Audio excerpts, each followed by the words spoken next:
Go live.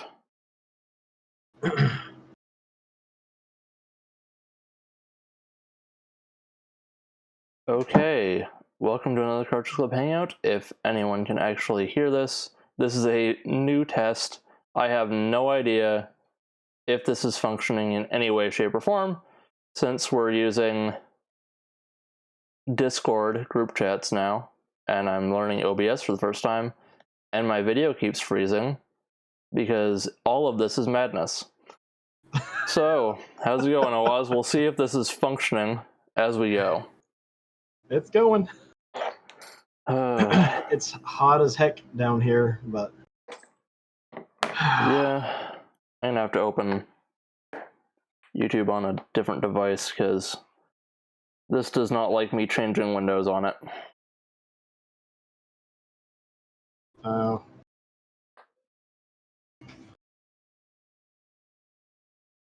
Having issues going back and forth. You are? No, I was just.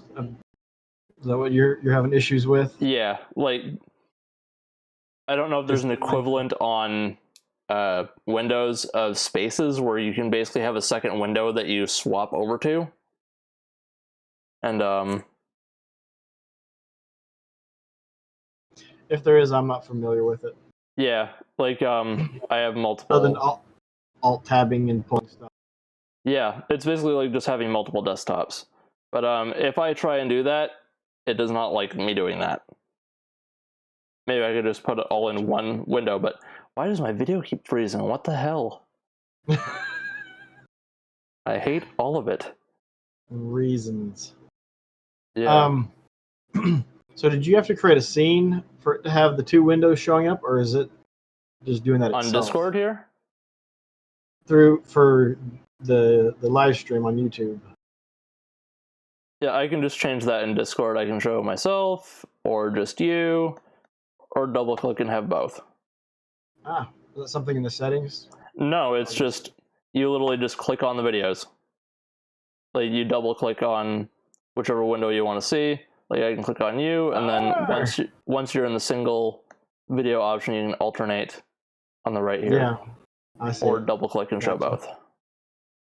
I learned something new today. I learned many new things today, and I don't understand most of them. Thank you, OBS and YouTube. I should probably get the video up on my iPad here so I can actually see if anyone's talking and if this is working. Well, I guess I could actually say something in the chat. Yeah. This is a test of the emergency YouTube broadcast system. Yeah, a test of the emergency Hangout system that is extremely late. If this was an emergency, we'd be friggin' screwed. But the sky is falling. The sky is falling. We will get assistance out to you within the next 2 to 4 weeks. Hold your breath until then. Yeah, especially if you're drowning. Okay. Well, I can see that my video is frozen on my iPad now, so that's helpful. And and then it just reloaded. Yeah, I did that, and in the continuing method of things not working as they should, the play bar on YouTube on my iPad, and that's a lovely place to freeze on. There we go. Is extending past the length of the video window. Well, that's working at least. And I can see the chat. I can't respond as Cartridge Club, but whatever.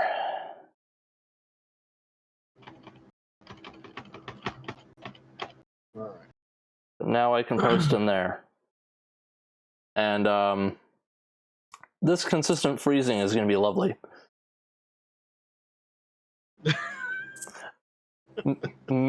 Oh my god. Many meme faces will be made whether I like it or not.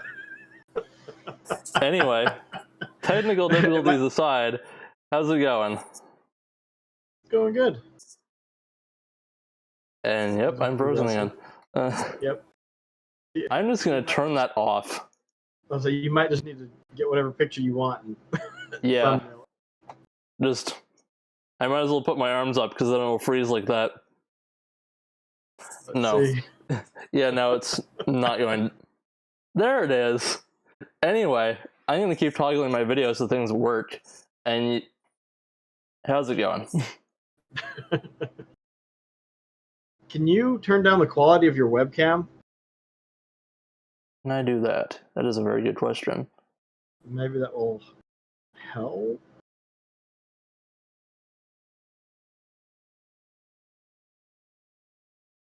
Where would I do this? It's a Mac. I have no idea. Is it a built-in webcam? Yeah. Like, I'm just wondering if I'm doing it in Discord or not. So your settings, voice, and video. I'm gonna turn my camera off just so it's not showing my screen. Well, it probably will anyway because that's how this is functioning. I hate everything that's happening.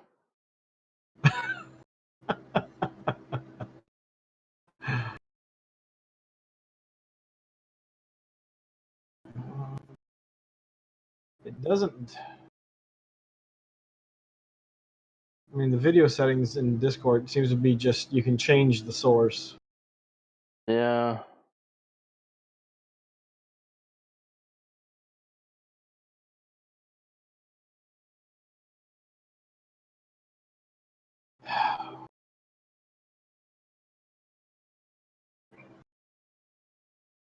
Yeah, this is the new beta version of the Hangouts. Welcome.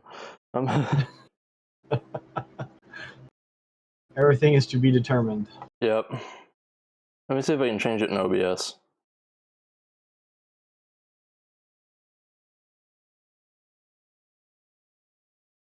Oh, excuse me. There are resolution options. Well, But I can't change it while it's going. and that is one thing. Is what are you outputting at? We didn't even think about that. We might have to stop it and start it again. But if you go to your settings and go to, where is it? Your video, look at what the base canvas resolution and what the output resolution is, and you might can change those. I'm gonna stop the streaming and we'll see what happens. Because then I can change stuff. Okay.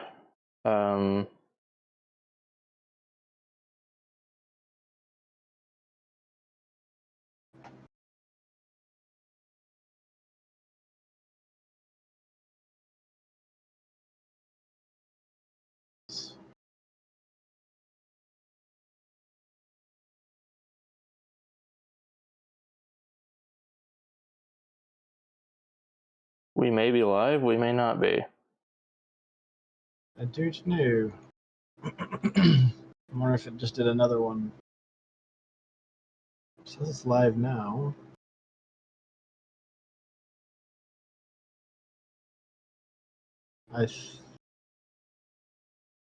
Yeah, it's the same one on YouTube. I can't. Doesn't look like anything's working though. I think it's frozen on. Okay, well, no, there it goes. And I don't know if you've noticed, but every once in a while it shifts on YouTube. That's doing that?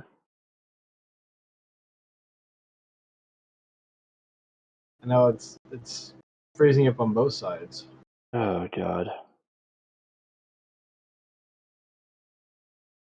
Again, I hate everything.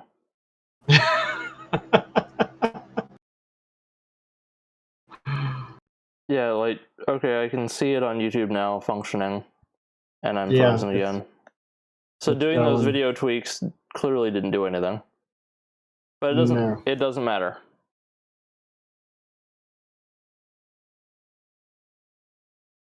You just got a very stern look.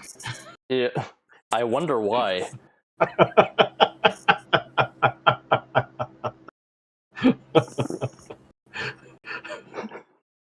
It is technical difficulties, and it isn't. Eh,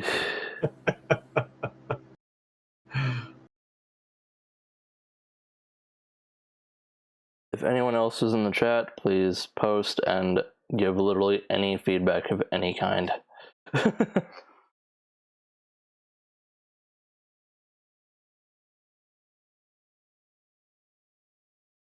It froze while I was shaking my head in dismay. It does not like it. Yeah. That's interesting, because now I'm seeing it like Discord's having to think with the webcam.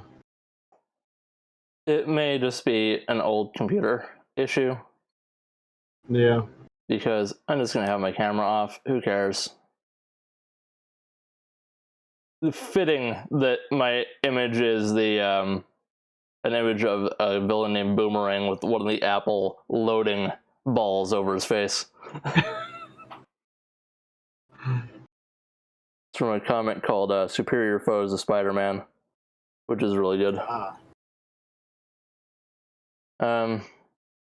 Boomerang? I thought Captain Boomerang was a Flash foe. Yeah, welcome to comics and confusing naming conventions. Captain Boomerang is a Flash villain. Boomerang is a Spider-Man villain. Wow. Yep.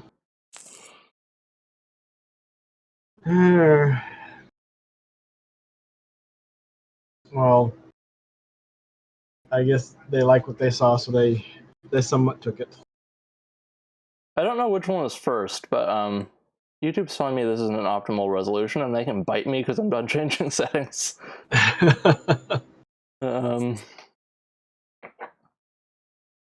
Yeah.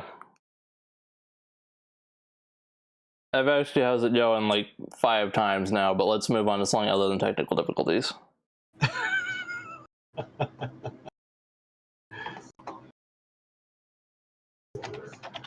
I'm gonna look up Boomerang just for the heck of it.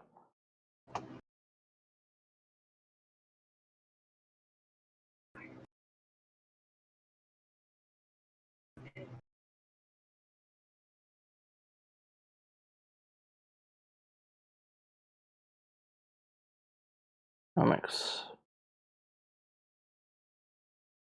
He appeared in 1966. And now, conveniently, Wikipedia has, for the DC Comics villain, see Captain Boomerang. So I can just click right over. Oh yes, 6 years earlier. So he appeared in The Flash in 1960.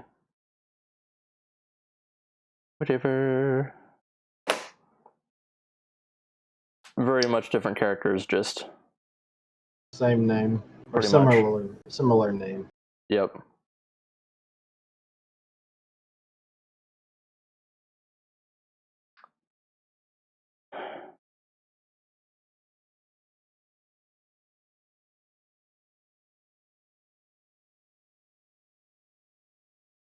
I'm gonna mute myself for a minute just so I can check the audio on the YouTube video. Okay.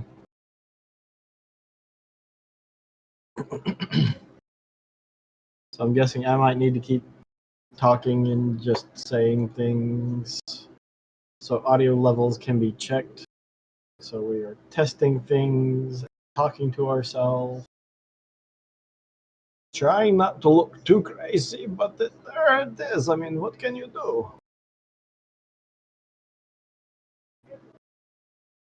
What did it just do? Talking. So audio levels.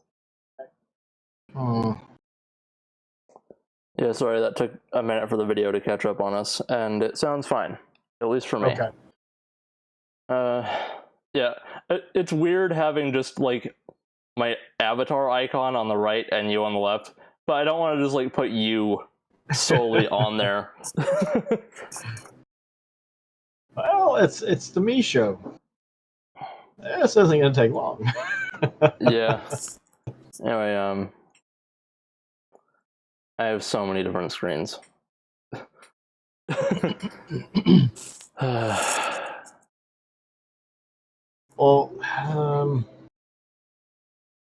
yeah, you've been so playing is there anything? something similar to the task manager,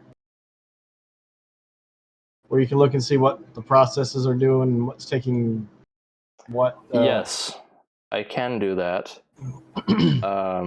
It's going to end up sharing my window on the thing. You can just click but over, so I'm the only one showing up if that's what you want to do. no, That's it fine. had nothing to do with. Unless no, I have Discord showing as the thing. It might just freeze the video. I don't know what it's going to do to the audio. But It shouldn't affect the audio, hopefully. activity monitor. I can change or I can close the options for OBS now.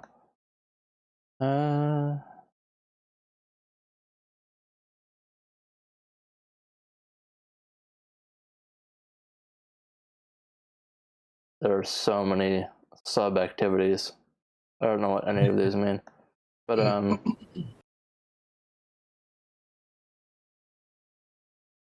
Yeah, that's always nice. they're just different drivers it's loading.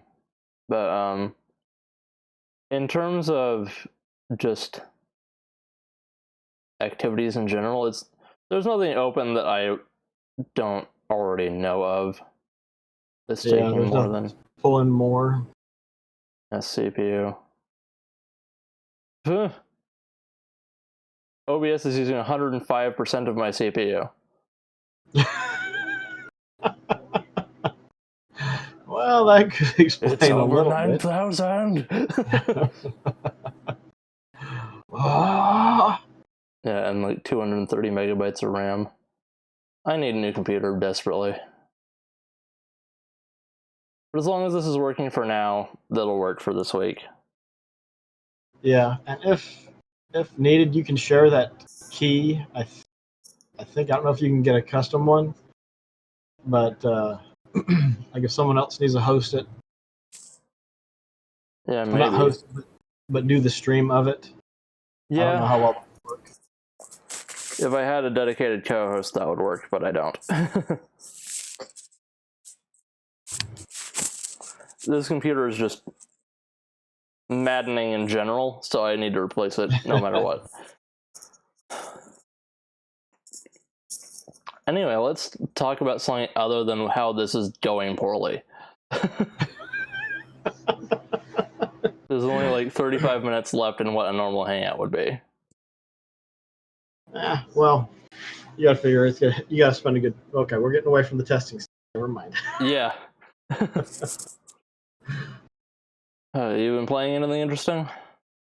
Playing Zillion on the Master System. It's a tough little, I guess, kind of Metroidvania style game, but it's fun. It's tough though. There's lots of stuff I was like, oh, yeah, I wish I could shoot this, but I can't. So now I gotta try not to get shot by it.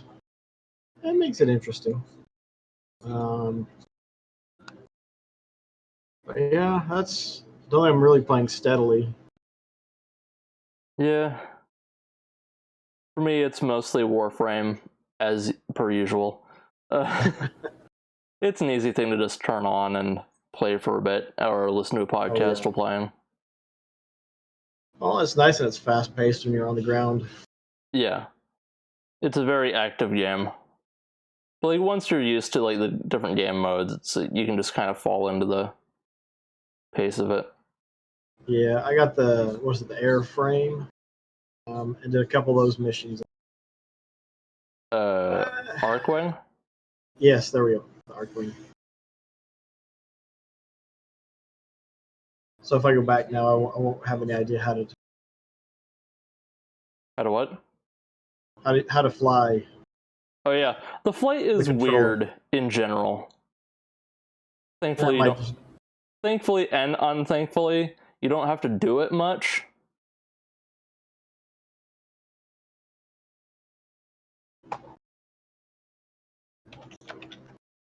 they're doing a new flight mode so that it'll be more prevalent in Empyrean is what it's called, where it's just these big bastard spaceship battles. Think like Star Trek or Battlestar Galactica type ship battles with dogfighting and all that. And you can jump in and out of your ship and go into Arcwing and go over and infiltrate the enemy ship and fight enemies on that while your friend is flying your spaceship and all that. It's insane. Sounds crazy. Yeah, and while you're doing that, you can also, if an objective pops up where, like, you say get tethered from a generator from down on a planet, you can put out a beacon so another team of players can take up your objective and destroy the beacon so that it frees your ship. That is actually kind of neat. Yeah, I gotta get into it. And the developer, when he was presenting, it's motherfucking Battle of Endor. Yeah, it was reminding me of Star Wars Galaxy's Jump to Light Speed. Mm. It was, I guess it was the only expansion for that Star Wars MMO, and it had bad rubber banding. It was rough. It was very hard to shoot something when everything's bouncing back and forth and jumping because of just bad latency. Even in when you're just fighting NPCs. But actually, I missed that game. Yeah, I never got a chance to play it because I think it was dead before I was even aware of it. Oh, it was only around for a year and a half, 2 years, not that long. Yeah, that sounds about right. And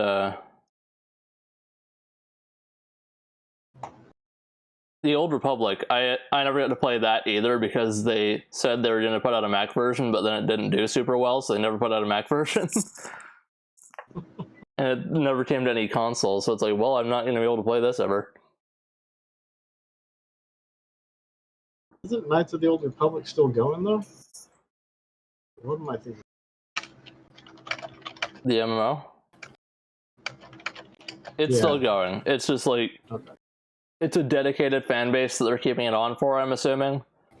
Like, it's doing well enough so that it won't die, but not well enough that they are putting a lot of resources champing at the into bit it to make a Mac version of it. I mean, it had some really cool cinematics. But, yeah. The way they put in all of the paywalls for some of the stuff, like running. What? Not the way to do it. I'm pretty sure that there was, at least when they started, like you couldn't run. You had to walk from place to place unless you paid. If true, that is horrifying. Yeah, it's so bad that I suspect that it's incorrect, but they would have had to have changed it if that were the case at the start. Free to play.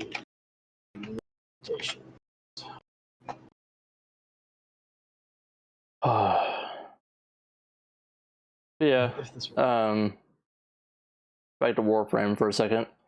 They had this summer event that I posted a little bit about in the Discord, where it was the Warframe Dog Days, where it was you were on one of the open world planets in an arena built for the event, and it was basically a super soaker fight.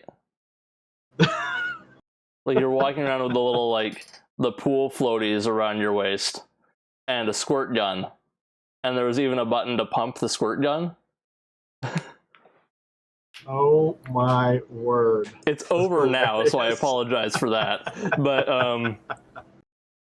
and they actually made it semi-canonical because one of is the enemy faction, the Grineer, like the kind of camo-looking military guys.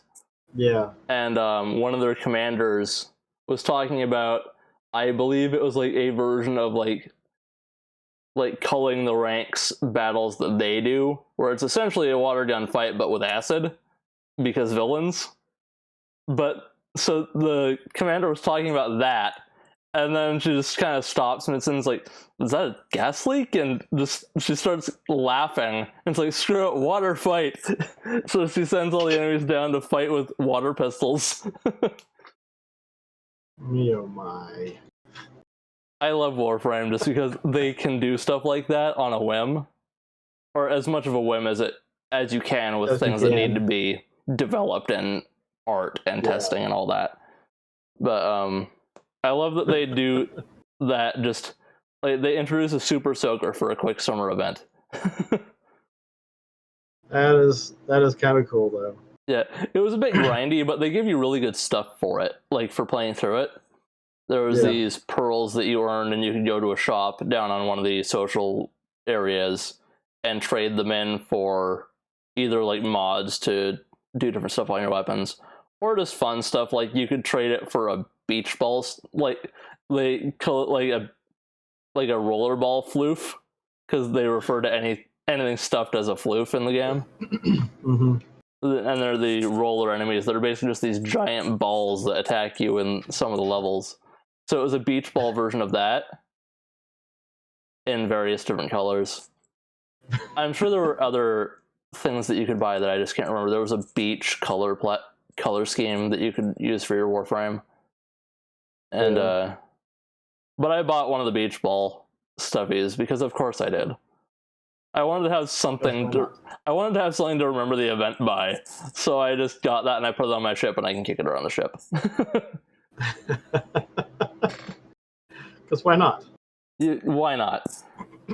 They also had like these the Dog Days bundle of Noggles, which are bobbleheads. So it's like just these beach themed versions of all the enemies as bobbleheads.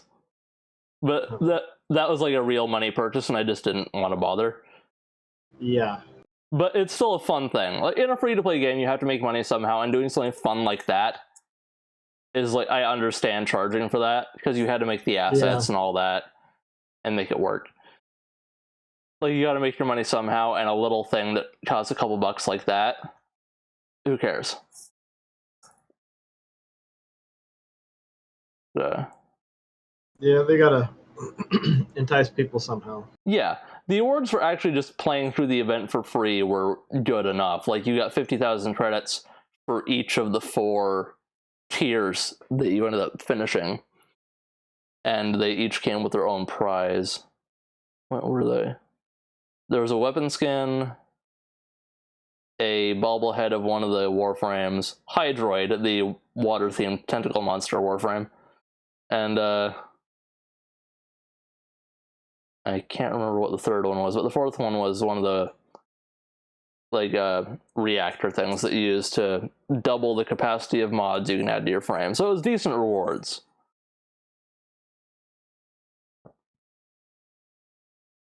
But it's gone now. But it will live on only in YouTube videos. Similar. What? So it'll be back next year or something similar. Yeah, like this. I think this did well enough that they'll do a version of it next year. They'll probably change it up so that it's a little bit more elaborate. Because it's a fairly bare bones mode.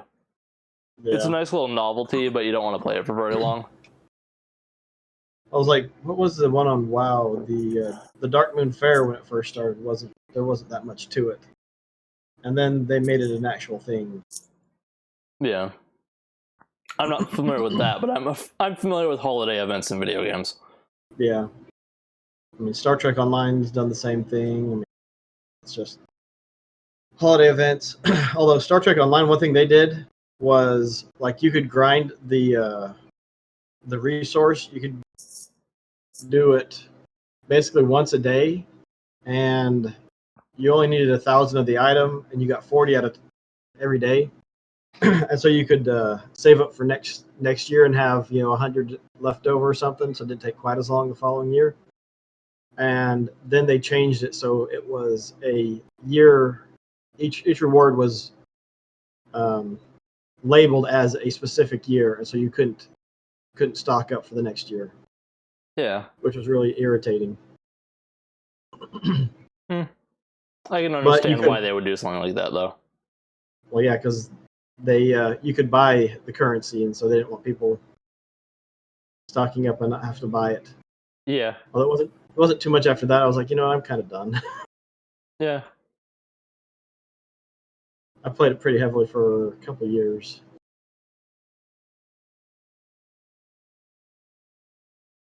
Yeah, It was a good game. Yeah, I think it's got the best free-to-play model out there still, though. the Star Trek one? Yeah. Because everything in the game you can earn. Even if you don't ever spend a penny on it. It'll take you longer, but you can earn and buy everything in the game that somebody who just spends cash can spend the cash and get. Yeah, Warframe works similarly, which is why I was like, okay, I want to know if this is better than Warframe is, or at least on par, because Warframe is the best one I've seen. Yeah, and I never messed with the marketplace, so I don't know. But like the premium currency in Star Trek Online, they have it was called. I think it's still called Zen. Something changed when it got changed companies, but you can buy it with dilithium because they have a dilithium exchange. Dilithium is that the regular currency or the premium? It's like a sub premium, I guess you could call it, because you can earn it, but you have to refine it. And you can only refine 8,000 a day. Oh, okay. So it's somewhat limited, but you can take that dilithium and you can use it to buy the premium currency, and then buy the stuff from the shop, or you can just straight out buy the premium currency. Okay, there's something semi-similar in Warframe, but in one specific aspect. But you can't exchange it for real world currency. Not real world currency. You can't like convert it back into money. You can't use it to buy the premium currency in the game, because there is a refinement thing for, I'm going to say, essentially what their equivalent or the closest they get to loot boxes is in Warframe. They don't have loot boxes that you can just buy and not know anything that's in it. Their things are like relics. They're essentially loot box type. They work like that, but they're free. You play certain like repeatable events, like a survival mode where you, like every 5 minutes you get a new reward, or defense every 5 rounds, 10 rounds, things like that. You get a new item. Events like that. I've done those. Actually, that was probably one of my favorite parts of the game. Yeah, because it was just constant. I mean, you had a short break between rounds, and then you were just running around, and it was mayhem. And then you had that short span, get set up, and what was it at 5? Was it 5-10? Every 5 rounds, they gave you the option. Okay, do you want to keep going or do you want to bail? Yeah, and keep what you got. Yeah, I like those, and they get progressively harder as you go. Yeah. But so you can earn the relics from that, and then you can go to your relic refinery on your ship, and you can refine it from there. But you get the refinery resource from unlocking relics. It feeds back in on itself. Mm-hmm. So, but the relics are great because they have premium items in them. Like if you've ever seen the Prime versions of Warframes, you can get this character for $100 and it's a shiny version. Like that kind of thing. You can get all the parts to craft that character for free if you get the right relics. Oh, that's cool. And you can sell those premium parts or trade them. Like there's a trading station on one of the relays in the game where you can go trade with other players, and you can trade those for the premium currency.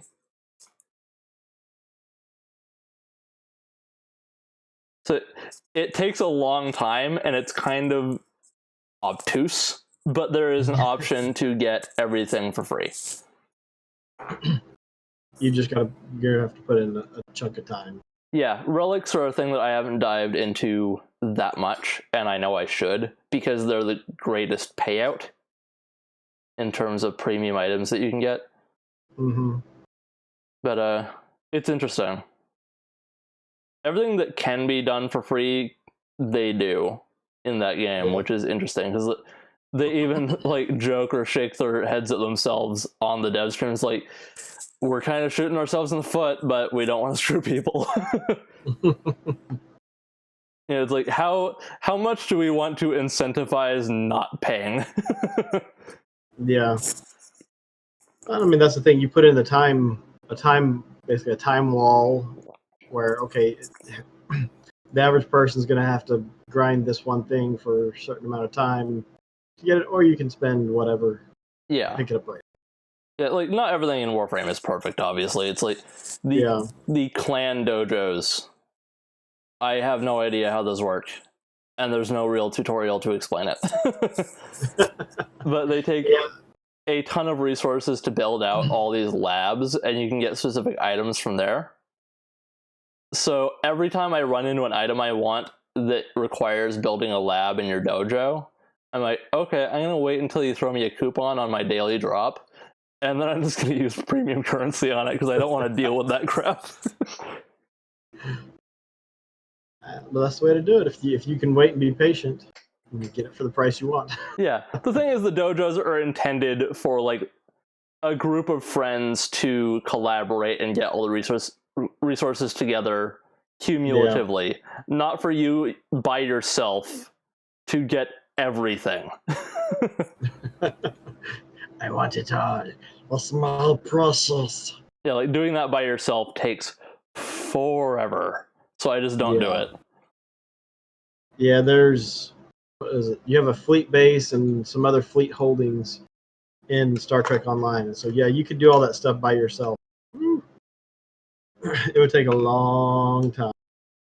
Yeah, but because some of it takes the lithium, and so like I said, you can grind as much of it as you want, but you can only refine 8,000 of it a day. Yeah. So if something requires 50,000 dilithium or 200,000 dilithium, which some of it does, one person's gonna take them a long time, and then it's like, well, that's stuff I could use towards purchasing premium currency, so I can get something else. It's like, Yeah, the only thing that's delayed, like you can only do so much a day in. Excuse me. Okay. Now that that's gotten past, the only thing that is a limited number you can earn per day is like syndicate standing, where just these different syndicates you can work for and earn items from them. So that's the only thing that's like you can hit a cap during the day. But every time your match 3 rank goes up after you've like leveled stuff up, every time that goes up, it goes up by 1,000. So I'm at level 9, so I think I can get 9,000 in a day. It's enough that you don't just like hit a wall and want to stop playing. But right now, my next rank up for the syndicate I'm working on requires a prime item that I just don't. I haven't gone into the relic burning in order to try and earn it yet. I'm sure it won't take me that long, but as I said, relics aren't a thing I've dived into too heavily yet. Despite putting around 160 hours just into the Xbox version. Holy cow. But as I said, I usually just turn it on and play something repetitive while I listen to a podcast, so that adds up. Yeah, that's one thing. If I wish it had cross-platform play. So do I. I wish it had just like cross-save. That way I could sync it with a different account and then play with somebody else. Yep, because I've played on PC, and there's like, oh, you know what? It'd be nice on the days I don't sit down in front of the computer, go sit in front of the Xbox One, run and gun. Yeah. But, and I mean, I play with a 360 controller or a wired Xbox One controller when I'm on the PC, so it'd be pretty much just the same thing. Yeah. But ironically, too, on Xbox One now you can use a mouse and keyboard, so it's even more the same. Oh. The mouse and keyboard controls for that game are wacky. I assume most people re-keybind things because what is the? I think the slide button is X and crouch is Shift. So it's just like how do? Like, because you know the bullet jump in that game, like where you slide into you crouch, slide into a jump, and then you slide again. and you just get this constant rolling momentum. It's just like with that key combination, it's like, how do I do that with my hand? It's like, how do I make that work? Well, and I would have to, if I was using the keyboard, I don't use WASD for movement. I use ESDF, and so I think I could manage that, but it would take a little time getting used to. But yeah, it's awesome doing that with the controller because you're just like, and you're just like zipping across the field. Yeah, but then of course, like, your aiming suffers. Oh yeah, I don't usually try and hit anything other than get close enough to something to hit it with a sword or a hammer. Yeah, which I prefer the melee, anyways. Yeah, that's one of the great selling points of Warframe is the melee combat, and how excuse me, and how easily you can alternate between firing and the melee. Yeah, it's just a really smooth, interesting combat system. It's really weird how most games don't take advantage of that more, like how you can do like a combination of combat styles where it's either it's a shooter or it's a fantasy game with swords, and very rarely do the twain meet. Which is odd. It's like the potential of video games seems missed here. Yeah, the one that comes to mind right away would be Two Human. I don't know if you played that on the 360. No, but I know enough to know that it's probably not a great comparison point to have to go to that. But I actually enjoyed Two Human. Yeah. They gave it away for free on Xbox One a while ago, and I haven't tried it. Yeah, but it's a little clunky, but because when you attack something, if you're doing melee, you use I think you use the right control stick and you basically flick it towards them. So if you're surrounded by a group of people, you can zip around and just hit them, or you can pull out your guns and target a person or a certain part on. Yeah, that's always an odd system to try and deal with. I've played other similar games that use the analog flick for combat. Another game that is probably a very much a hit or miss of whether you will like it or hate it is the one that I thought of immediately was Jet Li's Rise to Honor on PS2. Yeah, I haven't heard of that one. Where you're doing martial arts with the right analog stick. That sounds like it could be interesting. That's a word for it.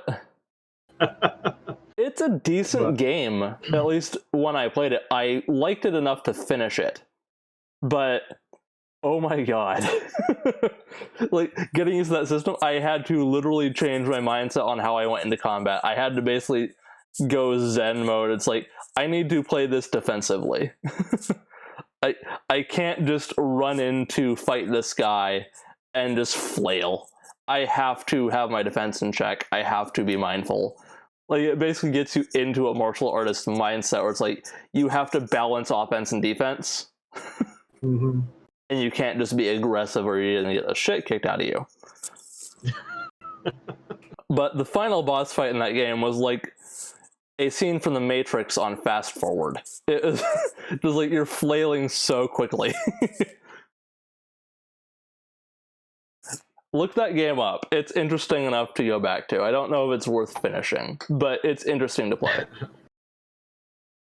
What was the name of it again? It's Jet Li's Rise to Honor. I can turn my camera on and show you the cover. It sold well enough to get a greatest hits version. I'll say that much. Like, here it is. I don't know how long it'll be until my camera freezes again, but whatever.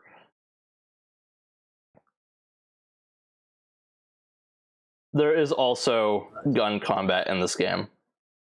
And it's very... There it is. I tried to turn the box around and my camera froze. Anyway, but you can see it very much takes a Max Payne or Matrix type of influence as far as that goes. I don't remember how that part controls. I know the melee is the right stick. I'm just going to turn that off. I don't want to freaking deal with it. If I'm not showing anything, I'm not going to have that on. I'm trying to look it up on price charting and see what it generally is. Probably not very much. That's not a slight to the game, it's just not an uncommon game. I hit PlayStation 2. What the heck? I don't know if it's on anything else.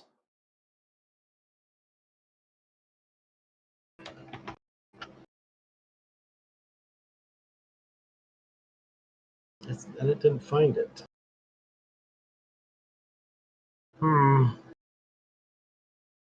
That's PlayStation 2, right? Yeah. Try just typing Rise to Honor. That might be it.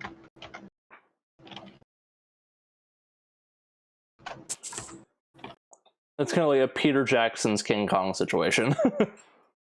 There's a Nobunga's Ambition Rise to Power. Yeah, Rise to Honor. Oh, wow. Greatest hit. Boost 250. Yeah. Wow. Complete. It's like $5. Also, I know it's a little douchey to correct pronunciation frequently, but did you say Nobunga? Hold on. Let me go back to Nobun. What the heck? Nobunaga's. Yeah, I know what you're going for, and I can completely understand why you're saying it that way, but it's Nobunaga. Nobunaga. Yeah. Nobunaga Ambition.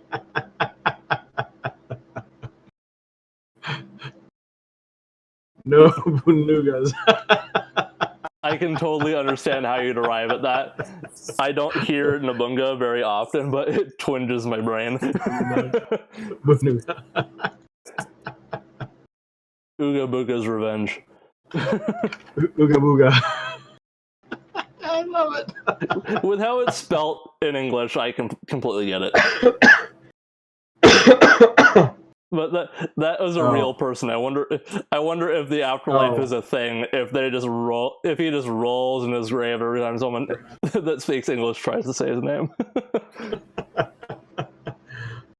Could be. To add that to my watch list. Yeah. I don't know if it's necessarily good, but it's interesting. For $250, you can't go wrong. Yeah, there was one with the $3 that was disc only. I think I could possibly pay $3. That included shipping, so Yeah. Chances are it won't get here in one piece. Another one of those odd control games in that era was Oni. I need to go back and try that again. Yeah, I haven't played that one either. Bungie game before Halo, I believe. It's kind of anime styled, like Ghost in the Shell looking. Mm-hmm. Let's see if I can grab that off the shelf. I mean, I know I can. Just it's a matter of finding it. I'm grabbing all the random PS2 games that people have forgotten existed off the shelf today. Is this one. There's a PC version of it as well. Rockstar, I think they just published this on PS2 because Bungie developed. Huh. But this is a very odd game. Well, at least it froze on what I wanted to show, and then I tried to change camera perspectives, and that didn't work out. But literally, not even a second. Okay, there we go. It's taunting you. Not like you can really see it, but it doesn't matter.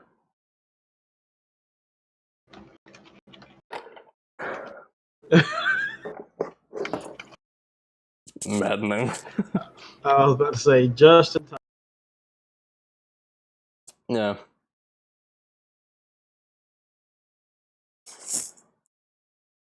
Yeah, it's been too long since I played Oni. It's probably not very good, but I need to go back to it. I shouldn't say it's not very good. I should say it probably doesn't age super well.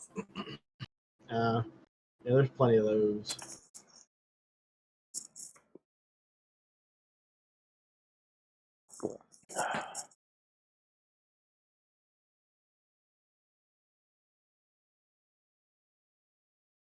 Since we're kind of talking about just random games, and I'm showing stuff anyway. Do you want to do pickups quickly?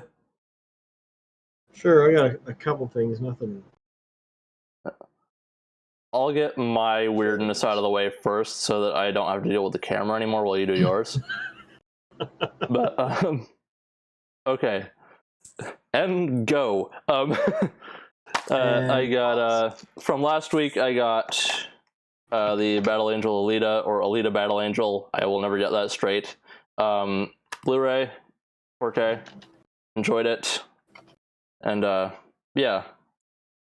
I don't know if it's the best movie, but it's worth a watch. It's Battle Angel Alita is the manga name, and they inverted it for the American movie. Pretty good though.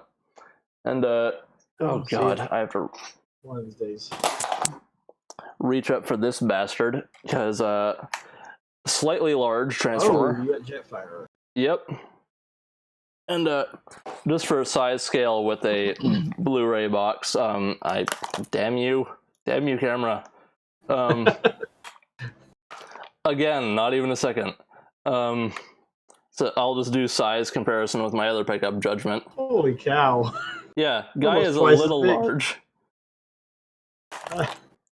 Oh, I always wanted the G1 Jetfire. Yeah, this is probably the best reproduction of that you're gonna get in terms of how he looked in the cartoon, without getting like a masterpiece figure. And he comes with different parts, like a chest plate like this, that you can make him look kind of more like the Macross figure he was originally based off of, the original toy. And he has a face mask thing that just hides. Oh, I hate this camera so much. That has a chest plate thing that hides in there, or a face mask. You can pop that off, and the little thing on his head is just spring loaded, so I can redo my camera again, and you can put the original face on. And there's no antennae like the original thing had, but at least it's better than nothing. You can get his kind of more old school looking chest plate on there. You can just look up pictures of the armored mode, so you can do various things. I'm gonna turn this camera off now.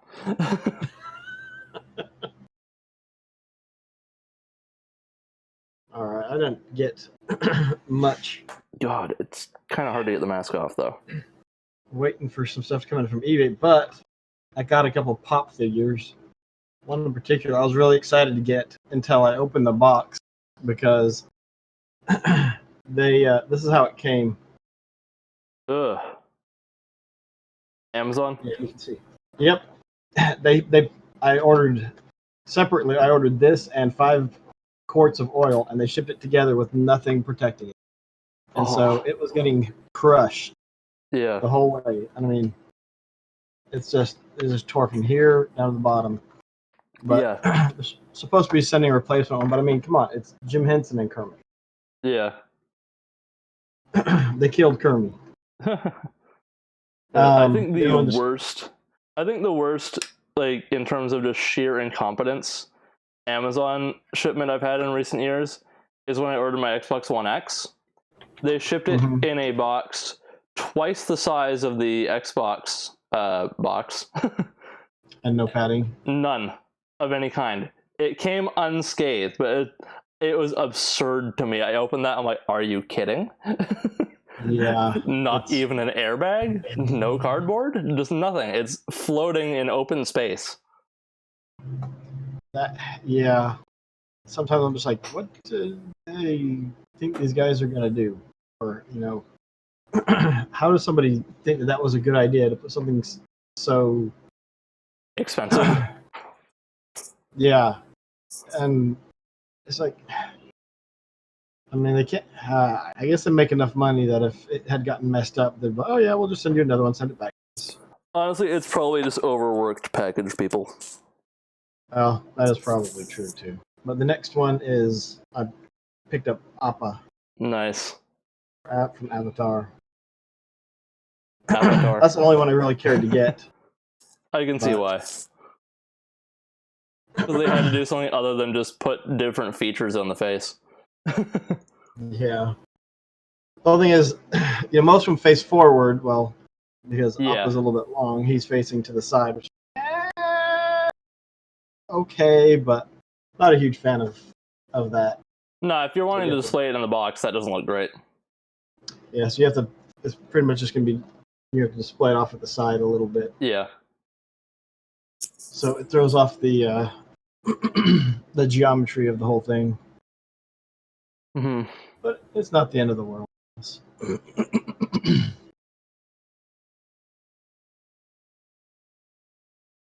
That's pretty much it, I think. Oh no, let me see. One more thing. I did get a game for the TurboGrafx 16. Kadash. Nice. It's not focusing, but it's cool because it's 2-player and you can choose from 4 characters as opposed to just the 2 that were on the Sega Genesis version. A little bit more like the arcade. So I thought that was cool. Yeah, nice. I actually have one more thing to show. It's not so much a pickup, but a rediscovery of something I already owned. But like I just kept forgetting I owned this. But my mom ran across it and she washed it, and now it's part of my display downstairs. Is an old mug tie-in for the Phantom movie from 1996 from Blockbuster. Ah. So it's such an odd, random piece of merch. Yeah. I don't know there was any merch associated with that. Yeah, I have the VHS with like that lenticular cover, so I'm thinking of displaying those together on top of my movie shelf. That is. Everything may have just frozen. And not just my camera.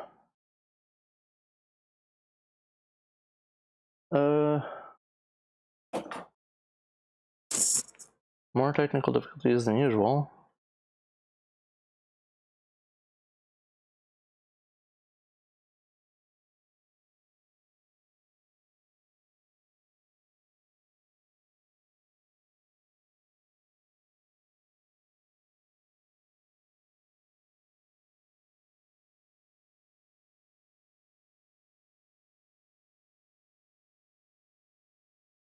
Gone. Okie dokie.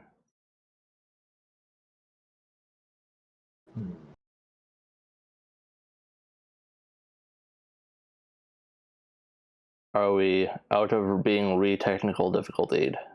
I think so. Maybe. Yeah, let's see if that catches up on my... Yeah, it's working. It appears to be. Yeah, everything finally just gave up and froze. What were we saying? I was showing off a Blockbuster game from for the N64. Oh, Beast Wars. Yep, an exclusive. It Yeah. has all the lovely Blockbuster stickers. I didn't realize it, but so the sticker comes all the way down and over the entire label. Yeah. You don't want to take that off, though, because it's part of the whole thing. Yeah. But I never got to play that game. I was a big Beast Wars fan, and As was I. Price several years ago. Yeah. All right, eBay. I am going to grab something off the shelf on that note. Where is it? I miss Blockbuster. There was one time when they were getting rid of a bunch of their used GameCube games. I bought like 30 or 40 of them because it was buy 2 get 1 free or something crazy. And I just stocked up, even though I gave a bunch of them away to a hospital. I'd walk out. We went to 2 or 3 different Blockbusters. I would just walk out with a stack. Yeah, I had that happen when I think this is just Canadian exclusive store, but Rogers Video. It was a different just a rental store. I think it's Canadian only. Anyway, they were going out of business, and they had just this massive sale going, and I would get just stacks and stacks of games. Actually, no, that was like a holiday sale just prior to them going out of business. The only games I got when they were going out of business, I got I think it was a buy one get one on Tales of Vesperia and what's the title of this one? Oh, I took all the licensed games off my shelf because I had to make space. But Naruto Broken Bond on 360. The sequel to Rise of a Ninja. But yeah, that was the thing. Anyway, video is buffering on my iPad. I'm not sure if that's just me or not, though. No, it's buffering on mine, on my computer as well. Or at least it's thinking about buffering. It's buffering the buffer. Oh, there it went. Yeah, okay. We appear to be back. Anyway, I started updating Warframe while we were talking about it. That may do it. Anyway, just in case he's still in the chat, Steven, what better be what price? I don't remember what we were talking about when you posted that. So just post an update if you're still watching. Anyway, moving on to what I was going to show off my shelf, since you mentioned Beast Wars. I'm just going to show this guy because he was in front of it. I found this guy thrifting a while ago. Depth Charge. Still don't have depth charge. Yeah, this is a character I wanted for forever. But Did it come with any of the discs? No, it doesn't come with the discs, and the little tail piece is missing. But it was, I think, $6, so I'll take it. But oh my gosh. The Beast Wars game thing, though, you got to play that. I had to play this. I've got that for the PC. I am sure it's way better than the PS1 version.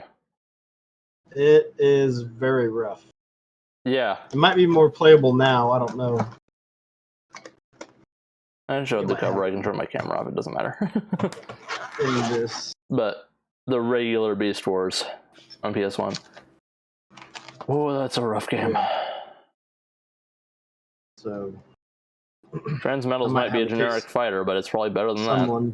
Somewhere. But yeah, there's the PC game. I'd be curious to see a side-by-side for those. See which version was better. Well, eventually I'll get around to hacking my PlayStation Mini, and then I might can try and capture them both. I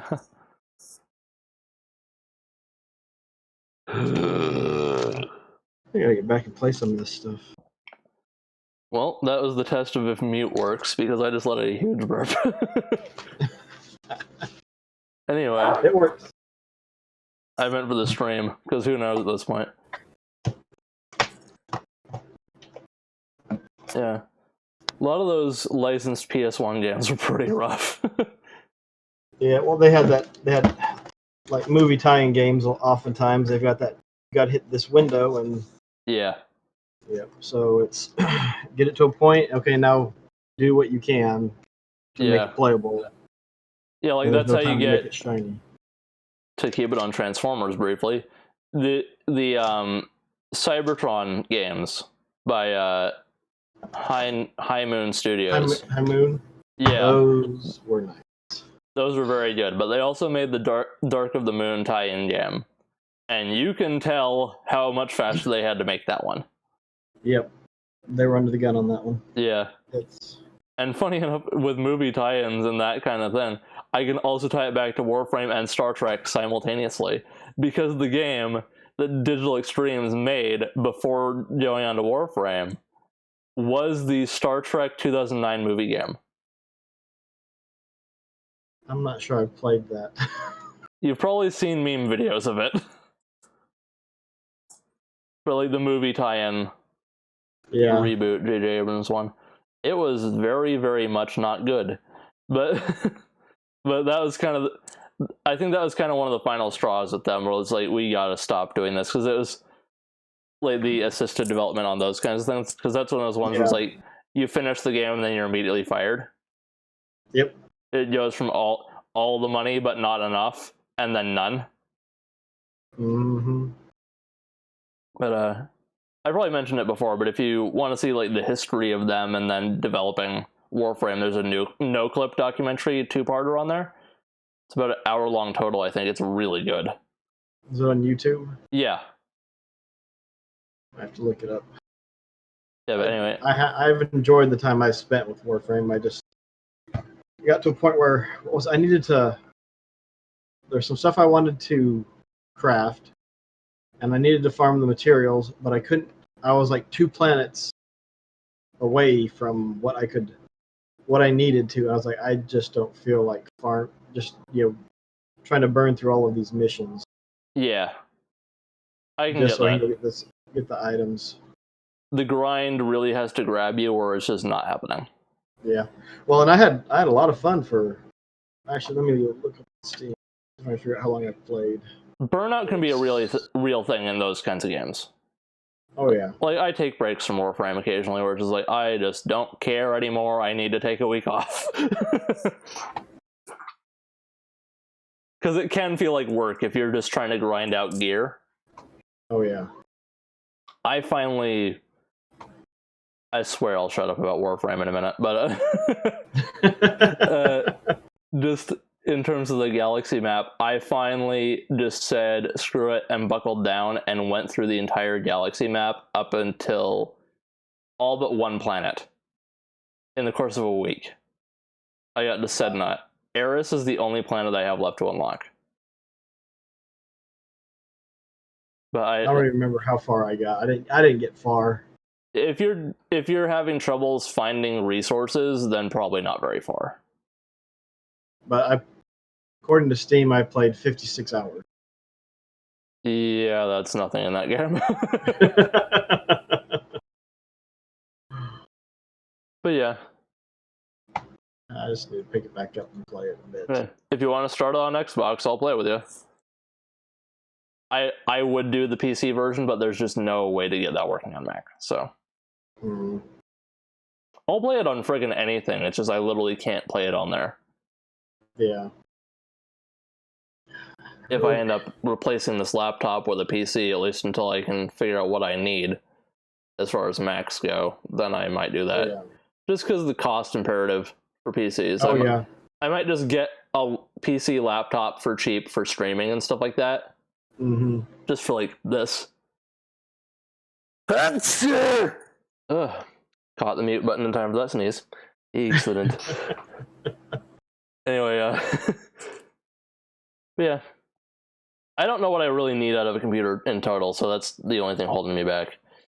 Yeah, well, I mean, like, you can go pick up a $300 desktop. I don't know what it would cost. Probably $400 or $500 on a laptop for a PC and be pretty good. Yeah, and then you'd upgrade what you needed. Yeah. Well, I mean, my computer's 4 or 5 years old, but it's got... I mean, I don't play a ton of PC games, but I mean, it'll handle Warframe. Any of the newer stuff or the last couple of years, I don't play on ultra settings or high settings. I mean, fine. Warframe specs for potato mode, so most anything can run it, which is a smart move. But yeah, I mean, when I play it, it looks good to me. Yeah, but I'm also... I would have been happy if they had stuck with like 360 and PS3 graphics and kept the file sizes down for games, because downloading 50 gigs can take way too long. Yeah, I agree and disagree, because I'm glad with the advancements in graphics they've made, but I wish they, like, after 360, like, I think we've hit the peak of necessary graphics at this point. So, like, in terms of making things look more gooder and resolution, like, aside from focusing on the occasional, like, improving textures in a place here or there, I would really rather we just focus on frame rate. Focus on frame rate and optimization. Because you've hit 4K, it looks great. Stop. Make things run at 60 frames. for crying out loud. By default, Yeah. please. Like, I'm not a frame rate It's snob, but shiny it's just enough. like, it's absurd to me just conceptually that we still have like the resolution keeps going up, but the frame rate stays at 30. It's like, what are you doing? And that's all because they just feel like everyone is okay being stuck, or there's enough people who are okay being stuck at 30 that's the bare minimum that they can do. If they can do better than that, then it's just icing on the cake. Yeah. 30 is what they've got to. And it really depends on the game, like if a higher frame rate is necessary or not. Like, Yeah. And I like how with the 1X you can choose in certain games. Like, what do you want? Do you want the better graphics? Do you want the better frame rate? Yeah. And I want faster load time. I don't care pretty much about anything else. I want fast load. Yeah, that's relevant after playing too. a lot of retro games. Yeah, that's relevant to what game I was going to bring up, but go on. I was going to say that how long does it take to get into a game from the older systems? Instantly. Seconds. Yeah, it's just seconds. And now it's minutes, and sometimes 10, 15, 20 minutes. Yeah, it's just like, okay, this isn't the game I was going to bring up, but if you die in the 2016 version of Doom, it's like, well, I'm going to go make a sandwich. And similar thing with 2 Human. Instead of doing a loading screen, they had a Valkyrie come down and pick you up. And you could not skip it. Like, the old school equivalent to that would be Symphony of the Night. That game over screen that just would not end. Yes. It's like the one major blemish on a fantastic game. Yeah, like the elevator in Mass Effect. Yeah. I think that was to deal with the load screen stuff. Well, that's what we're talking about. But it was, and what stinks though is because it's hard coded. You put it in a faster system, and it doesn't necessarily fix that issue. It doesn't load any quicker because it's hard. It's programmed. All right, it needs 20 seconds or whatever, so you're gonna be stuck there 20 seconds, even if you put it on play on the Xbox One X, which should be able to load it a lot faster. Yeah. And that would make that elevator go real quick if that scaled. That would be awesome. It was like... Anyway. The game I was going to bring up, though, in terms of choosing one or the other, was Rise of the Tomb Raider.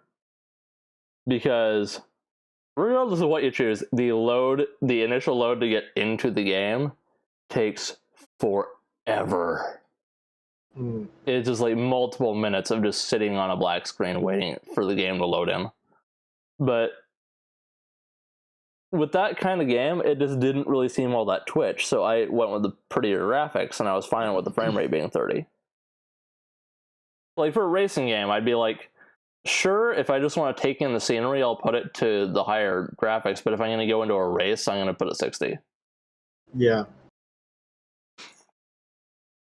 Because if you're going that fast, you're not going to care what the tree looks like. Uh-huh. Because you just want it to go by fast. Yeah, yeah, pretty much, and not hit it, ideally. Yeah, it should be a blur.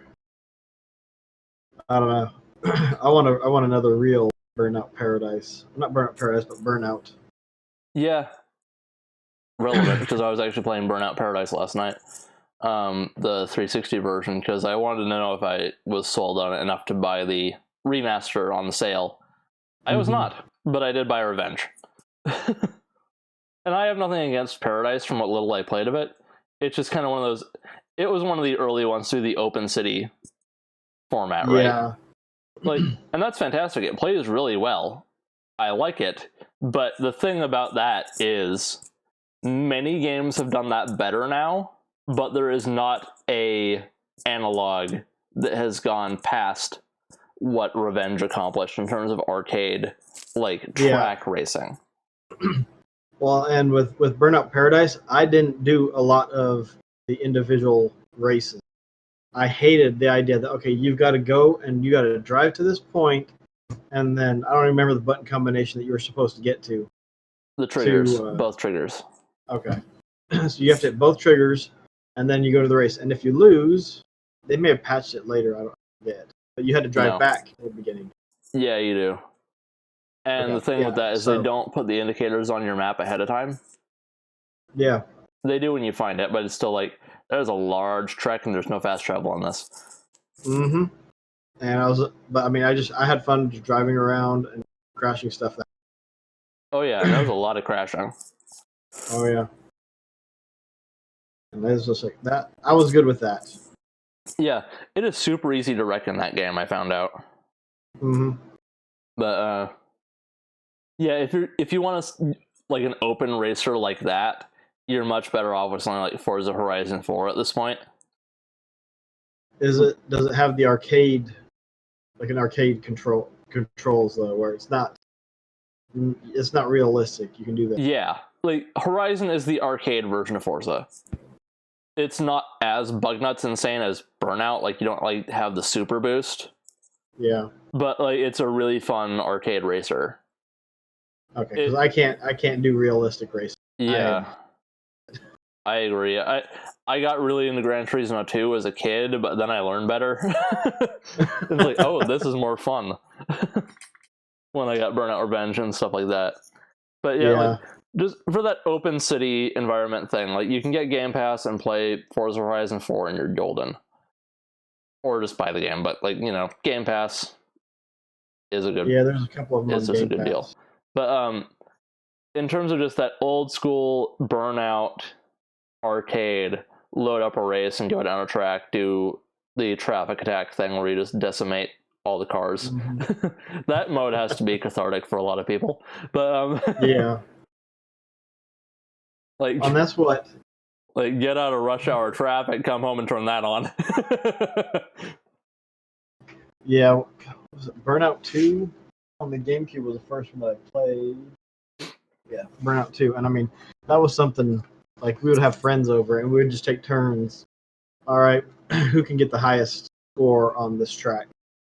Just, and then sit there and talk about, okay, use this vehicle and hit something, hit the first car here. It'll knock it over this way, and you try to get over here and more stuff. It was, but yeah, Burnout. What was it? Revenge was like the last one that really had. Paradise is just like, okay, they're trying to do too much. They're Yeah. varying too far from the formula. Yeah, I can see why that was the last one. Well, then they made the Xbox arcade version, which was Crash? Yeah. Which was just Crash mode. Yeah, which was interesting. It wasn't as good as the earlier Burnouts, but I mean, it was Yeah, it was more in line. But yeah, they are making new games in that style now. They're not as advanced as those would have been because they're indie, but it's like Dangerous Driving is the name of it, I think. oh, there was. I might actually have one of those. I don't think it's by Criterion. I think it's from some of the original Burnout devs that left. Kind of like a ukulele situation. I think was it Dirt was another one that was doing it. It might not have been. I don't know. I don't know. Yeah. I'm not familiar with the Dirt franchise. I've got several of them, but I don't care. Yeah, I don't. Like I said, I'm not big into actual racing. I can crash something. I can't race. Yeah, I'd say like if you have Game Pass, try Forza Horizon 4. If you're looking for like the open kind of Burnout Paradise type of thing.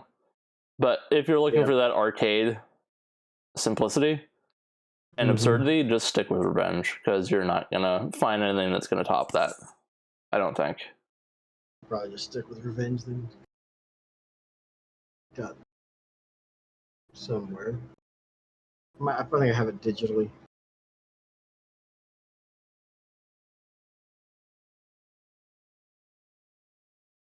I'd be curious to see how Dangerous Driving is, though, just because it's much simpler because of just budgetary constraints. Mm-hmm.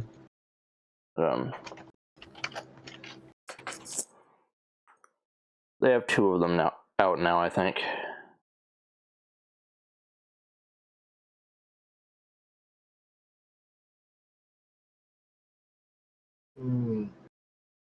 Epic.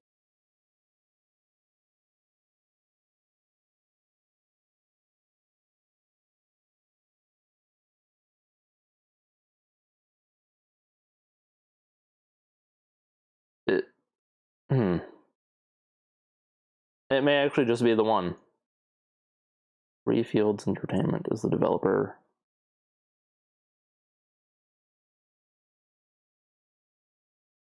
Is it just on PS4? And Xbox One and PC. But okay. There it is. I think the other games I was thinking of Danger Zone, which was their previous 2 games. They also made Dangerous Golf, which is weird.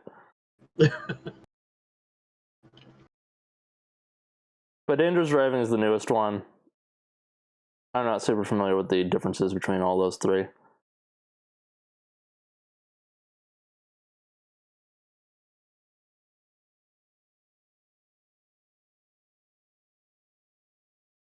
But yeah, former members of Criterion. So that might be worth checking out. Yeah, it looks interesting.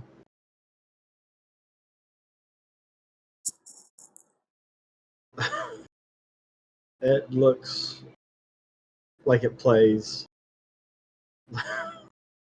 just like old school Burnout. Yep. Which is a great selling point for people that like that, and a turn off for almost everyone else.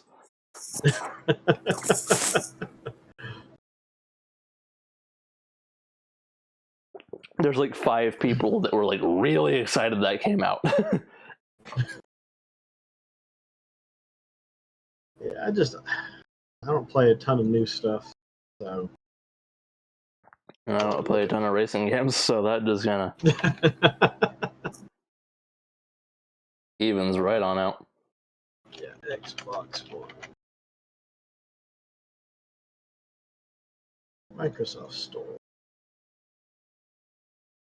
Oh, I keep forgetting I gotta download stuff on the PC because it's only $30. It's not. The Ultimate Game Pass has PC games.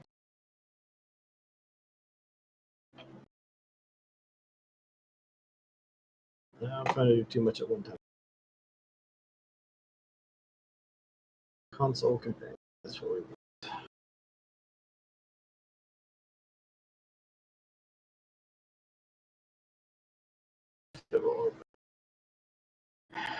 See if there's something on the companion app that I want to download from PC. I might should let Warframe finish and stuff. Oh, now it's optimizing. It's only 53%. It's gonna take a while. It's gonna be doing that for a bit.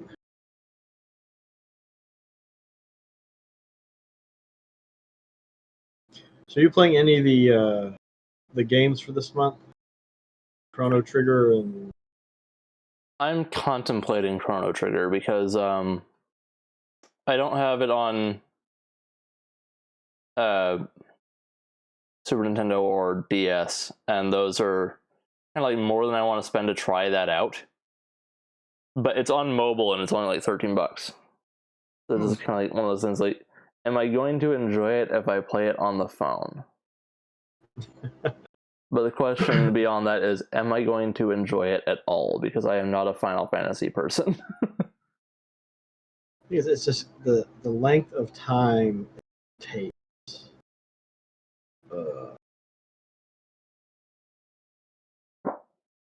It takes for what? To finish those games. Oh yeah. Like that. I just I have a rough time with it. I can't do it. Yeah, I don't mind turn-based JRPGs, but it just like, in terms of Square Enix games, I don't like Final Fantasy in any way, shape, or form. I just tried so many of them, but I can't care. I don't think they're bad, I just don't like them. They just don't gel with me. But I really like Dragon Quest. And I like Super Mario RPG. Like, I kind of prefer the combat to be kept more simple and then elaborate on the world and characters. Yeah. Like, I like Lunar, for example. Yeah, I'm not huge into turn-based and and the random battles. So Yeah, I can understand that. I 2 or 3 months ago I played the first Dragon Warrior Oh, God. on the Game Boy Advance version, and towards the end I was just like, oh my word, I'm ready to be done. When will this end? The fact that you got toward the end on the original game is impressive on its own. It's a short game, relatively speaking, but oh my God, is it bare bones. Like, Yeah, and it was like, no hate for it. It's just like it was the first one. So yeah. in terms of how it's aged, it's just there's not a whole lot there. Well, I think it came with. There was a cart that had 1 and 2 on it, Yeah. and I haven't gone back to play 2. The funny thing is, that's the version they sped up. They made that one easier and faster. But the one thing that, like, I really have respect for with the first Final Fantasy is that the opening mission is a specific dig at Dragon Quest, the original Dragon Quest. Like, have you played the original Final Fantasy? No. I haven't played much of it, but I played that opening level at least. And it is the exact generic plot of the first Dragon Warrior. And you go beat the Dark Lord or whatever immediately, almost. And then you come back and say, okay, you've beaten the Dark Lord and rescued the princess. Now we're going to open the bridge and you can go play the actual video game. And that's the opening credits. Yeah, it's Dragon Warrior 1 and 2. Yeah. Yeah, those are supposed to be better versions. But, like, as much better as you can get on Game Boy. But, yeah. Well, I mean, it's just to me it just started to drag on. Just not. I never finished the first one. Because I just could not be bothered. It's really grindy. I was playing it on NES, that might have been part of it. But I was ready to go to the Dark Lord's castle, and I just thought about how long it would take to even walk there. And I was like, I don't want to do that. Nope, I'm good. Well, if I hadn't been streaming it, I probably wouldn't have finished it. Yeah. Like, I have to clarify again, no hate for the original Dragon Warrior. It is not aged super well in terms of holding your interest. It's very grindy and very simple. Oh, it definitely is. Have you played any other Dragon Quest games? I have not. I would recommend going into one of the later ones, because a lot of people like 3, but I haven't tried that one, but I would go for either the DS remakes of 4 and onward, or if you just don't want to deal with random battles of any sort, you want to see the enemies on the map so you can avoid them if you want to, go with 7, 8, or 11. 11 is the current one, and that's coming out on Switch. Yeah. Like, you can see the enemies on the overworld, which is super helpful. Yeah. I don't mind random battles, but they get really tiresome. They do. That was and there was an indie game. Sorry, go ahead. So there was an indie game on, I think it's on PC also, but I played it on the 360. I forget what it was called, but there was a random encounter number or random encounter counter. And so once you hit that counter, there was no more random battles. If you wanted to, you could initiate battle. If you wanted to grind to get experience and or gold, you could say, okay, fight, and it'd take you into a random battle. But once okay, you're in the graveyard, and it had 15 random battles. Once you played those 15 random battles, that was it for the graveyard. You could run around and look around and do whatever you want. So I thought that was really neat. That was really cool. It was nice. Yeah, that sounds cool. But you can tell the random battle part, aside from just being a retro convention of just gameplay in general, that was a hardware limitation that they had to work with. I am not Yeah. I am not too afraid to make that claim without looking it up, because it's like you can tell that like taking the battle and taking it to a completely different screen in order to have enemies, that had to have been a hardware constraint. But the problem is that everyone just kind of stuck with that. Yeah. Well, even if it didn't go to a different screen, it was just dependent upon the number of creatures that were in the fight. Yeah, they had to just the hardware limitations were there, and so they had to work around. Yeah, but just the RNG of how often you would run into an enemy walking around randomly. Oh yeah. Ugh. I mean, I've played through the original Fantasy Star last year and this year, and I love the game, but it gets to a point where you're just like, okay, I want to take more than one step before I get into a random battle. And then you'll take 50 steps. Oh, this is awesome! I'm actually making progress. I'm getting somewhere. And then every other step, it's like, oh, it's killing me. All right, I need to be doing something while I'm playing this. The RNG of it all is where you just, or the odds of it, I should say. I guess that's where it just can kill all enjoyment. I definitely understand why people don't enjoy turn-based games, but I kind of wish, just in terms of some of them, I just wish they would stop shooting themselves in the foot and sticking with those old hardware limitations. Because putting enemies on the map improved Dragon Warrior, or Dragon Quest, I should say. Because it doesn't really change the game. It just makes you able to avoid those freaking fights without a item in your backpack to temporarily stop all the low-level enemies. I forgot about that. What was it? The cape or something that you could get in the first Dragon Warrior? Or it might have been a totally different game that I'm thinking of. I know it's a big thing in Pokemon, but yeah, it's just like, if you're gonna have an item like that, why not just make it an integral part of the game, where you buy, even if you have to buy this item and you don't get them. Okay, fine, that's awesome. Yeah, something.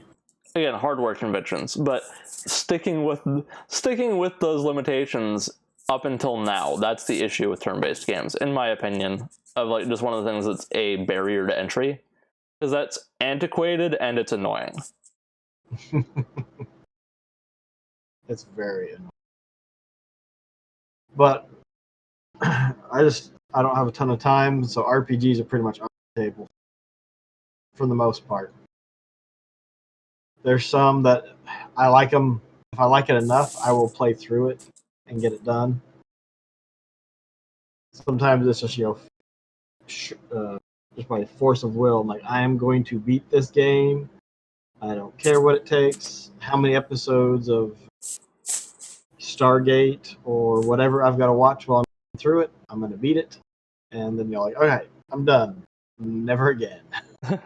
Yeah, I would say if you like the idea but just hate the turn-based, not the turn-based, but just the random encounters, look up 7 on the 3DS and look up the current one for Dragon Quest.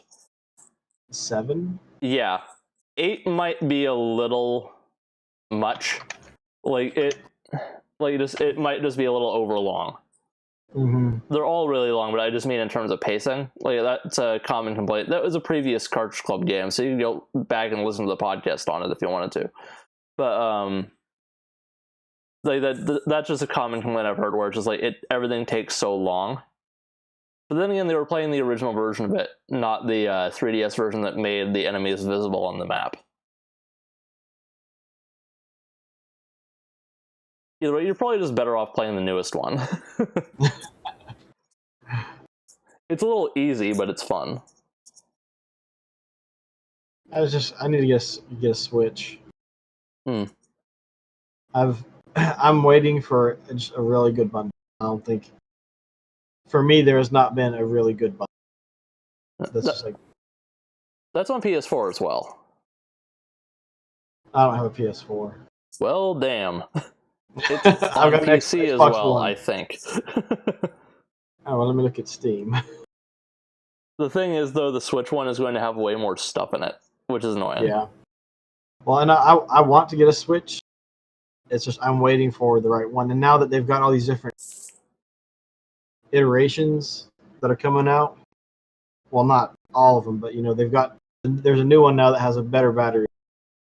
There's Yeah, supposed to be another one coming out down the line too. I'm just like, when do you jump onto this train? yeah, I didn't jump on early, and now it's like, well, I don't want to jump on. What's the right way of putting it? I don't want to jump on right before they have a new hardware iteration that's going to make it a much better experience. Yeah, I know that pain, because I jumped on the PS4, Xbox One generation with both consoles the year prior to them releasing the Slim of both versions. And then they did the Pros and just the Pro versions of both. So it's just like, I was 2 years too early. It was like 5 years into the generation, and I was not 5 years. It was like 2013. I think I jumped on in 2015, and that was just late enough and early enough. That it's just like, everything's out, so I can get this on a deal, but everything's gonna be better if I had just waited that little bit longer. Yeah. They hadn't even announced them yet. It's like, they announced them a couple months after I bought the consoles. And it's like, oh, that's so annoying. Thank you for nothing. I mean, it was fine, but well, yeah, it was like irksome. mine is a day one Xbox that a buddy of mine got, and then he wasn't playing it at the time, and then he bought a TV and it came with an Xbox, and so I got it for a good deal. Nice. Otherwise, I don't know if I'd have one yet, but I probably would. But like, I'm thinking if Luigi's Mansion or Animal Crossing gets a bundle, I'm pretty sure that we'll get a Switch, because I know my wife. I want Luigi's Mansion, and we both want Animal Crossing. She really. There will more than likely be an Animal Crossing bundle. There will more than likely not be a Luigi's Mansion bundle. I can wait then. Yeah. Because I'm sure with the Animal Crossing bundle, it'll have a neat little thing. Yeah, that's just my prediction. Yeah, I would think out of the two, yeah, Animal Crossing is much more likely. Yeah, Luigi is much more likely to get the shaft in terms of what applies for a bundle. Yeah. I still really wish they had released a Switch remaster of 1 and 2 for Luigi's Mansion. Yeah. Like, which, I mean, they could, depending on how well 3 does. No, that's fair. But like, that's also a way to like sell 3 is to give people the first 2. I still haven't beat the second one though. Neither have I. Started it, but I beat Luigi's Mansion. Probably beat it about once a year, or at least I start playing through it and get a good way through a chunk of the game, at least once a year. It's a good game. It was one of the games that made me want to get a GameCube. Yeah. Yeah, it's a really good game. Crap, I'm gonna start up 2 today, aren't I? When does 3 come out? It's a month or two, isn't it? You would think October, but I'm gonna look that up. That's what October 31st. Oh, jeez. That'll do. Although the multiplayer makes it really interesting. Yeah.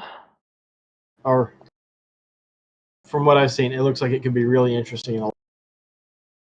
But then again, you get hands on it, it could be absolutely good. So yeah, people like the multiplayer in 2.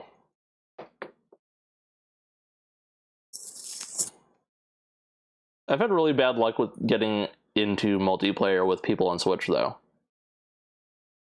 Like, because there's that initial hype, and then everyone just stops. Yeah. Like, we played Splatoon 2 for a good little while, But then it's like, okay, I haven't played a Smash Brothers game since the original one on N64. And I am finally going to have people to play it with. So I am going to day one get the new Smash Bros. I have not played a single online match of Smash Brothers. Actually, that's not true. I played one with a friend of mine, and then that was it. But I haven't even touched the single player. I barely played the game because there's like no one. That is... Which is absurd. You're playing with... You just want to play with friends, or you just... I mean, online matches in general? With friends. Like, Okay. I'm not huge on playing multiplayer with random people most of the time. Oh, yeah. I can totally understand that for Smash. Yeah. That's just for anything, though. The only game in recent years where it's like, I am going to play multiplayer on my own just for the sake of enjoying the gameplay of it, of all things, and this is not one that anyone would do the same thing for, was Battlefront 2. Because I really liked the Starfighter Assault mode. So I'd just turn on a podcast and play Starfighter Assault. That game's changed a lot. I need to get back into it, honestly. Like, I find it a little disingenuous that people still bring the image of Battlefront 2 up when they're talking about, like, bad microtransactions. Because, like, yes, absolutely when it first came out. Yeah. But they've changed a lot since then. I don't know if it's still bad because I haven't played it in months. But it's kind of one of those things, like, when they patch it out and you keep showing it as if they did nothing, that seems a little shady to me. Yeah, I just think they like to trot it out because this is what you really don't want. I know, but it makes people think that game is still that way. That's true. Like, another one is, and I know it's probably not the intent, is I don't really watch Jim Sterling, but I watched, like, a couple of his microtransaction videos, and he has fair points, but, like, the stock footage he was showing was, like, Battlefront 2 opening a loot box, and the orc rubbing his hands together from Shadows of War. And it's like, both those things are gone, if I am understanding correctly. So it's just like I get where you're going for, and I don't think he was trying to be disingenuous or mean-spirited with it, other than just with microtransactions in general and EA. But which that's fair, but it's like for the developers, it's like, okay, we responded to the problem when we took that out. And people didn't hear about that part. Yep. Well, that's the thing. You don't... If it's something that's newsworthy, it gets all kinds of press and thrown out there, but then when it gets resolved or fixed, or even if they made a complete error, you know, it's, okay, well, we're not going to broadcast that we made a mistake and correct it. So we're going to correct it, and, you know, if it's like a physical newspaper, it's not on the front page. It's going to be on, you know, at the back of the sports section, stuck between the classifieds or something. Yeah. It's like, you get a lot of press for doing something bad, but you don't really get rewarded for fixing it. Like, yeah. You'll get mentioned in passing for fixing it, but you will endure months, if not years, of just endless bashing for the fuck up you made at the start. And like, for big companies like that put out Battlefront 2 and Shadows of War, not a huge deal. It sucks for the developers that made it. Yeah. Publisher end, who cares? But like, it just, I imagine being someone who was just really passionate on working on that, and we're really down to fix that and make it good for people that enjoyed the game.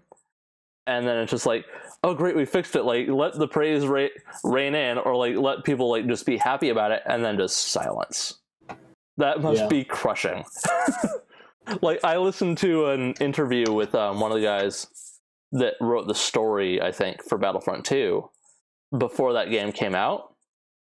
It was on a podcast, a Star Wars podcast, and he was just like really happy about it. He was super proud of it, and he was like so excited for people to play it, and then just endless shit when the game came out. A lot of it deserved, because Battlefront 2, the only piece of canon Star Wars story content so far that I have consumed that made me angry. because like the performances are great, the characters are great, but the story in that game, they flash through time spans. Like you get these huge gaps of time where you just miss huge portions of these people's lives where major events happen off screen, and it ruins the pace. It's like you don't get to know these people. And so you have no connection to them. Yeah, it's just like you want to like these people. The performances are great. The setup is entertaining enough, but they keep jumping timelines because I have to imagine it was a editorial mandate to hit every era of Star Wars.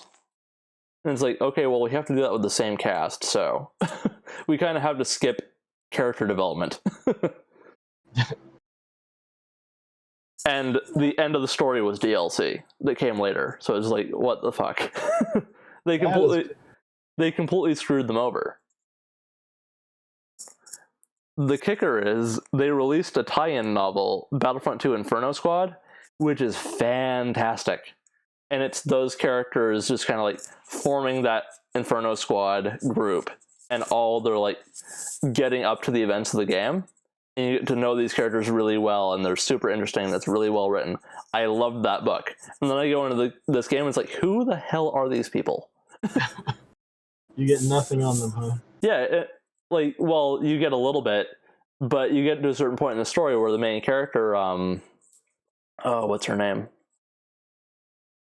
That's depressing. I can't remember the main character's name, and I really enjoyed that character.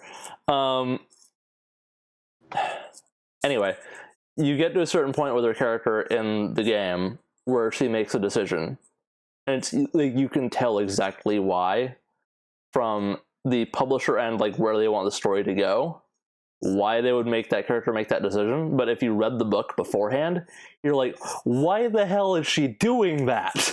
That does not fit. Like the entire book was about not doing that, and then you did it. It's incredibly frustrating. Something just got shoehorned in. Yeah, just like that's one of those games, like it gets shat on by everyone who just like they only saw the game as it came out, which totally fair. Judge a product as it is, not how you want it to be. But like if you followed it up and you just kind of pay attention to like the story stuff and the build up, and you read the tie-in novel, and you get there and you can see all the like little Easter eggs and all the love that was poured into the little details of it, and then you see how they were likely made to make the story and the editorial mandates of it and the pacing, and it's just, this is incredibly frustrating, not just as a fan, but like as like if you were empathizing with the people that made the game. It's just like, oh god, that had like getting no end of shit for the things that you were made to do that ruined the game. Ugh. So that was my Battlefront 2 rant for since the last time I did that. But it irks me. I think I've got it. I just haven't installed it yet. Hmm? So I think I've got it. Battlefront 2. I just haven't installed it. On what? I had Xbox One. Okay, because I would actually legitimately enjoy going back and playing the multiplayer in it. Like having someone to play that with would be nice. Yeah. Because they added a lot and it was actually really fun. And they've done a lot since I last played it. There's basically an Overwatch mode in that, where you protect the objective and you kind of get it from point A to point B. Yeah. Not the best mode, but hey, it's interesting. It's fun. That was it? There was what was that game called? Holy cow! There was one on PC long before Overwatch that had a mode like that. I forget what it was called. Warframe. They do have that, but this was before Warframe. I don't know. What is it? This is Global Agenda. Never heard of it. Yeah, it was an interesting third-person shooter because there's only like 3 different classes, but I think you could do it in PvE and PvP, and it was just the same thing, a little escort mission. But you basically had like tank, DPS, and a healer. That was it. There's just like 3 classes. Interesting. Now I kind of want to play it. Which I don't know if the servers are still up. It was a free-to-play game. I don't think it is. There was talk of making a second one. The team that made it moved on. Let's go to the community hub. Yeah, and I imagine seeing Overwatch happen made them not want to get back into it even more, because it's like, we're not going to be able to compete with that, more than likely.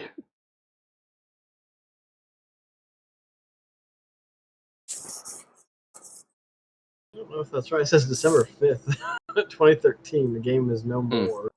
I'm pretty sure I played it after that. Huh. Private servers, maybe?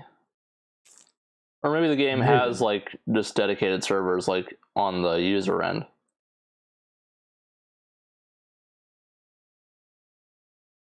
I don't remember what that's called. Like, when, like, the users host the server. Yeah, I think it's just a private server. Yeah.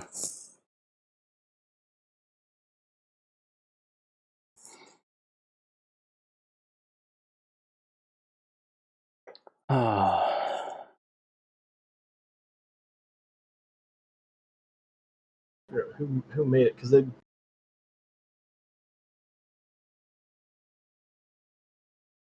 made a game after Smite. They made after this. They made Smite? I think the company made Smite, and then they made something else. Because if they made Smite, I think I know why they didn't make a sequel to the previous thing. Hi-Rez. Huh. Is that the developer or the game? The developer. Oh, okay. Yeah, they made Smite. Which I haven't played Smite. Neither have I, but just like, it's ubiquitous enough that it's like, oh, that would be why they didn't make a sequel to their previous thing. Because they're still developing that game. Yep. Or upkeeping it, as it were. There's Realm Royale. Did they make that? Or And Paladins. They made Paladins. I have no idea what it is with Paladins. It's effectively free to play Overwatch with Hearthstone cards. That sounds interesting. So effectively, they did make a sequel, just not in the way you'd think. They made a sequel by ripping off the thing that did the thing after them. It's what people that want to play Overwatch on Switch play instead of Overwatch, because it's not on Switch.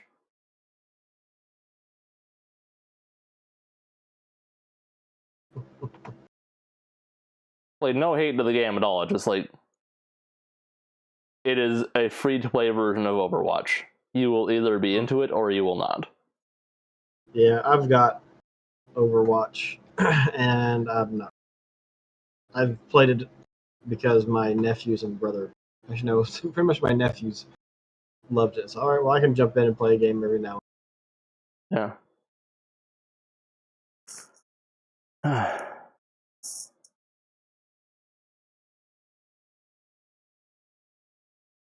Well, it's 1 a.m. here. Holy cow. Yeah. I was thinking a minute ago of ending it, but then we got into that, so. Yeah, it's an hour more than, in terms of just time of day or night, as it were.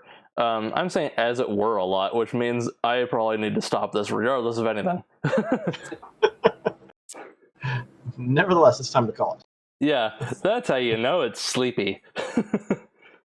But, yeah. Okay. We can probably end this. Now is the question of how to. I just hit stop streaming on OBS, I guess. That should do it, maybe. Okay, well. Take care. If anyone was watching this or is listening to it back, see you next week.